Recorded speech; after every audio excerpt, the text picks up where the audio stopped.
Chapter 1 of the book introduces the idea of deep rationality by comparing Joseph Patrick Kennedy with his irrational descendants.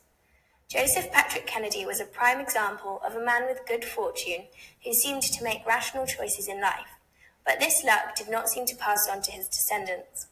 Several of his children and grandchildren died young due to risky choices they made. But how was it that Joe Kennedy could lead a life of charmed decisions while his descendants seemed to make dumb choices? Although there's a lot of debate between if our choices are rational or irrational, this book offers a third view, that decisions that appear foolish are actually deeply rational from an evolutionary perspective. Rational economists analyze decisions in terms of rational self-interest. The bad judgment of the Kennedys aligns with the behavioral economist's perspective that human decision-making is often flawed and irrational. While people may aspire to be rational, everyday choices made by people in the real world simply do not fit rational economics. Take the gambler's fallacy as an example, an irrational tendency to think that past events influence future probabilities. For example, when people flip a coin and get heads 5 times in a row, they predict that the next one has a much higher probability of being tails. In reality, the next flip still has a 50% chance of landing heads or tails, no matter what happened earlier. Many studies have demonstrated how people's decisions are often simple-minded and irrational, even when those people are so-called experts. All these inherent mental deficiencies suggest that, rather than being econs, we real people are often more like thick-headed morons. Although the Kennedys appear to be cursed with bad decision-making, their risk-taking behavior led to success in the next generation and seemed to bring wealth, power, and opportunity. The question this provokes is, how have Homo sapiens been so successful as a species if we make so many irrational decisions? To answer this, we must look at our species from an evolutionary perspective. This book suggests that everyday decisions we make, which may appear trivial and irrational, have an underlying motivation, one that enhances the fitness of the species. In order to understand these decisions, we have to focus on problems we would have encountered as hunters and gatherers. Looking at loss aversion can help us understand this. Most people are more upset if they lose money than they are happy to gain the same amount of money. To a rational economist, this appears irrational. However, this same phenomenon occurs in monkeys, suggesting that loss aversion may be deeper than we thought. Our ancestors often went for prolonged periods of time without much food, and therefore could hardly afford to take risks which might result in them losing any food they did have and dying before passing on their genes. Despite the change in our environment, our brains have evolved to have a natural bias towards loss aversion. We can look at decision-making through proximate and ultimate reasoning. The book uses the example of buying an expensive chocolate brownie. The proximate reason for this would be hunger. However, the question still remains, why is the brownie more tempting and delicious than a healthy alternative? The ultimate reason for choosing the brownie is that we have evolved to pick foods high in fats, sugar, and calories. For the majority of the time our species has existed, we have not had food certainty. Therefore, choosing a food rich in calories will be much more beneficial for survival if we don't get food again for a long time. Another example is birds migrating every year. The proximate reason is the changing length of days.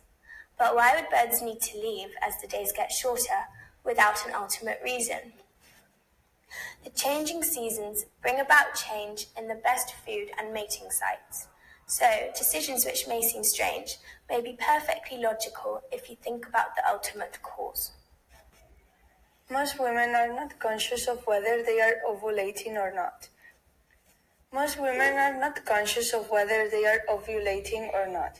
So, does knowing this change how a woman behaves?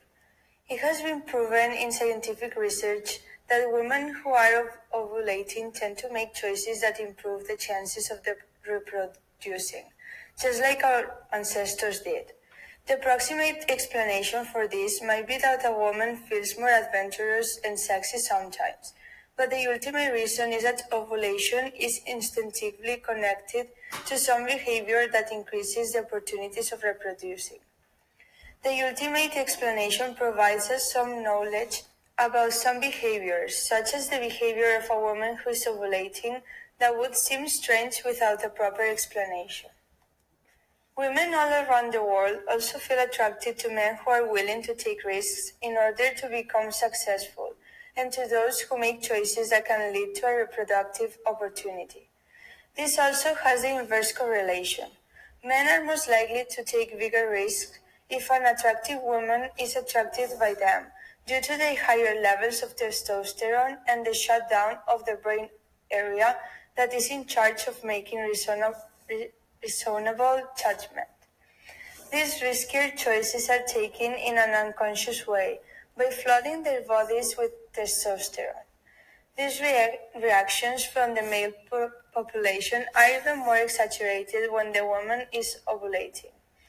Men's bodies can know when a woman is ovulating unconsciously, and their levels of testosterone go up immediately. So, in conclusion, men's risks might lead to reproductive success, recalling that the women are attracted to men willing to take risks. So, are people rational or irrational? Even though it might be hard to believe, human beings are actually rational because of their ancestral system of decision making. Our brains are made not only in a way to improve our ancestors' adaptations, but also to solve various problems that our environment presents. Chapter 2 of the book introduces us more properly to our subselves. This book argues that you have several selves, and each one of these selves is like a little dictator who changes your priorities and preferences when it takes charge. This is important because it means that the same person will make different choices depending on which subself is currently in charge. Our conscious experiences can be very different depending on which part of the brain is currently active and processing incoming information. There is not one single system inside your head, but many different systems running different programs to deal with different problems. If each of us actually has multiple people living in our heads, this has radical implications for the way we think about behavior. Instead of having just one self, we are really a collection of selves, a group of subselves. Like different personalities, each of your subselves has different traits and preferences, and each comes out only when you're in a specific situation. If we are in fact a collection of subselves, this suggests that we might change who we are depending on where we are, what we're doing, and who else is around, even if we feel like the same person all the time. And this explains why the same commercial might be effective or ineffective depending on which subself is in charge when watching it. Evolutionary success is often thought to be about only survival and reproduction, but because humans are intensely social animals, they also face other types of challenges, which include evading physical harm, avoiding disease, making friends, gaining status, attracting a mate, keeping that mate, and caring for family. The humans who became our ancestors were those who protected themselves from enemies and predators, avoided infection and disease, got along with other people in their tribe, and gained the respect of their fellow tribe members. They also successfully attracted a mate, established a partnership with that person, and, if all went well, cared for their needy and relatively helpless offspring. Those humans who succeeded in solving these critical challenges enhanced their fitness and became our ancestors. Those who were less successful at solving these challenges failed to become anyone's ancestors. Each evolutionary challenge is unique. The things a person does to successfully charm a date are different from the things one does to avoid a predator or care for a baby. Solving these different problems required our ancestors to make decisions in different and sometimes completely incompatible ways. Self-protection subself. Back in the day, it was important to be alert and ready to protect yourself from any physical harm. Therefore, one of the subselves is the self-protection subself. Nowadays, we can see that everyday citizens go to great lengths to try to avoid harm. For example, investing in motion sensors and alarms for their homes. This subself can also be activated simply by being in a dark room, and our inner self-protection subselves makes us vigilant. The goal of the self-protection subself is to be safe from any potential physical danger. Disease avoidance sub-self. Infectious diseases carried by other human beings, such as the bubonic plague, smallpox, Spanish flu, played a critical role in human evolution. Even though nowadays human beings have developed technology that helps regulating the spread of certain viruses, it is still very easy to get a disease in any moment of contact with someone. But thanks to the evolution of more sophisticated biological immune systems, it is easier to defend ourselves from a disease than it was in the past. The disease avoidance sub-self gets activated by hearing someone sneezing or even by thinking about a disease. It keeps us from getting contact with other humans carrying diseases, or even people who have been in exotic places recently. It keeps us safe from anything that can be associated with pathogens. Affiliation sub-self. Making friends and alliances has played an important part in human evolution. In the past, making friends was essential to survive because they kept each other from starving by sharing their food, and they also share with each other some important survival skills, such as how to fish, build, and hunt. The affiliation sub-self gets activated with anything related to friendship, and also when this friendship gets threatened. It also moves humans to do things that they don't enjoy doing, but their friends do. Status sub-self. In the past, it was not only important to establish some friendship, but also to gain and maintain a social status within the group to gain some social benefits. This pattern continues to apply in the modern world. Humans like to get this social status by earning people's trust and respect, but some other people take their higher social status by force, like dictators. Mate acquisition sub-self. The mate acquisition sub-self is primed when we see a potential mate, whether it's in real life or an image. This sub-self aims to find and attract a suitable mate in order to pass on our genes, and is attuned to attracting the mate we want.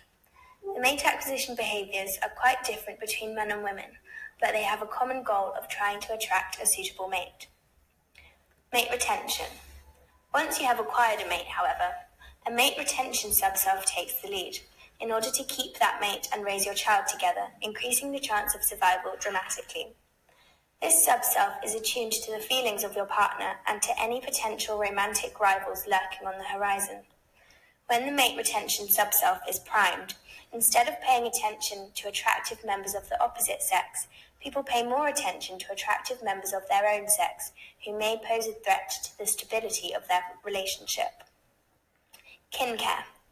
Studies have shown that children without both parents are less likely to survive and thrive than those with two parents.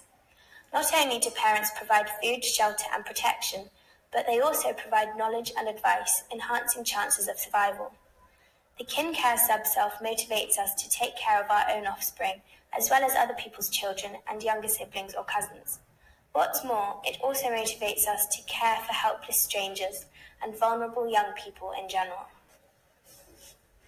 Studies on brand preferences show that men are more likely to choose the least popular brand when the mate acquisition sub-self is in charge. Rather than showing that some people are predisposed to be conformists while others are inherently predisposed to be unique, the same person will sometimes want to conform and at other times seek to be unique. When a situation elicits a person's romantic sub-self, the person craves uniqueness and avoids conformity. But when a situation elicits a person's vigilant sub-self, the person now wants conformity and actively avoids opportunities to be unique. The 7 sub-selves develop at different stages of our life, as you can see in this pyramid. It is important to understand that different sub-selves are activated in different situations, and therefore the same person may make contradicting decisions depending on the context. For example, people might be strongly loss-averse in some situations and not at all in others. When primed for self-protection, people are much more loss-averse than those primed for mate acquisition. Those primed for mate acquisition become much more focused on the potential gains rather than the losses. This is because being risk-averse would negatively affect finding a mate and reproducing. Many of our biases completely vary from one situation to another, based on which sub-self is in charge at any given moment. This reveals the deep rationality of our sub-selves, which adapt our decision-making for our situation. The notion of different sub-selves helps to explain the seemingly hypocritical behaviour of the majority of our species. If we are, in fact, 7 different people in one, hypocrisy is not at all surprising. The different sub-selves are constantly fighting to take the lead, and although it may come across as irrational and hypocritical to us, it is in fact deeply rational.